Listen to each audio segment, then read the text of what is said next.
One of the questions that we get a lot is, why do I have to come back every 3 months or every 6 months for cleanings? And this really goes back to the concept of periodontal disease being a disease that we never use the word cure, we use the word arrest.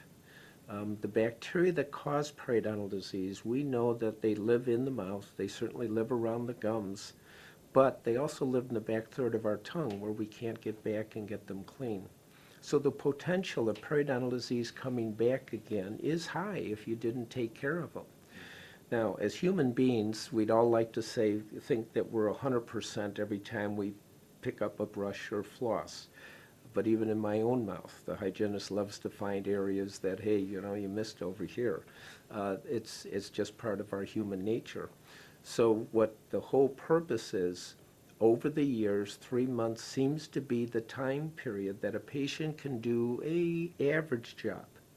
And by coming in every 3 months, we can pick up the difference of where they may have missed or not been doing it, and it hasn't gotten out of hand. Every week I have someone that comes back in that I haven't seen in 4, 5, 6, 10 years, and they've got some deep pockets. And as I said before, they started somewhere. They started with a 4 and a 5, and it went to a 7. Now all of a sudden they're coming in at a 10, and that's a shame because they didn't have to. Patients that I've been watching for years, and I'll look at their chart, and I'll see that over a 10, 20, 30, 40-year period, that they've maintained themselves. They come in regularly. Now they miss once in a while, but they basically come in on an alternating 3 month, which is, I think, the safest thing for the patient.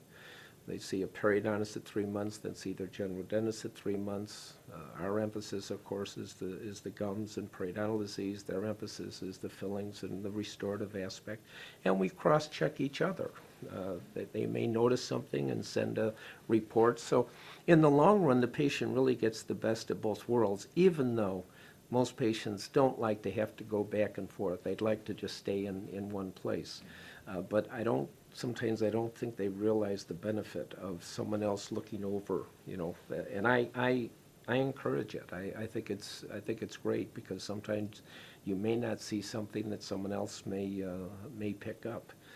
But in the long run, coming in on recalls is really what helps the patient. That's part of the concern I have today, because what's happening, because of the economy, one of the places patients are trying to save money, and certainly we understand that, is to cut back on their 3-month recalls so that they are now coming in every 6 months, or they'll skip one and whatnot. And my concern is, yeah, we're going to get away with it for a short period of time, but we're not going to get away with it over a long period of time. It's going to come back, and the patient's going to end up spending more money having to have something else done. Advanced periodontal disease, because of how fast it can move, generally the ADA likes us to take full mouth x-rays every 7 years, and periodontists generally try to go every 5 years. And if you sat in my shoes and saw these x-rays on a regular basis, it's amazing how much you can pick up. So I encourage patients to stick with it. We just put in a whole new system at the office. The radiation nowadays is a lot less than it ever has been before. In fact, when I hear the buzzer clicking, it's almost, I can't even hear the duration. It's like click, where it used to be click, as the radiation is going through. So I'm not saying it isn't important to be aware of it, but at the same time, it makes sense to stay ahead of the whole thing rather than letting it catch you off guard.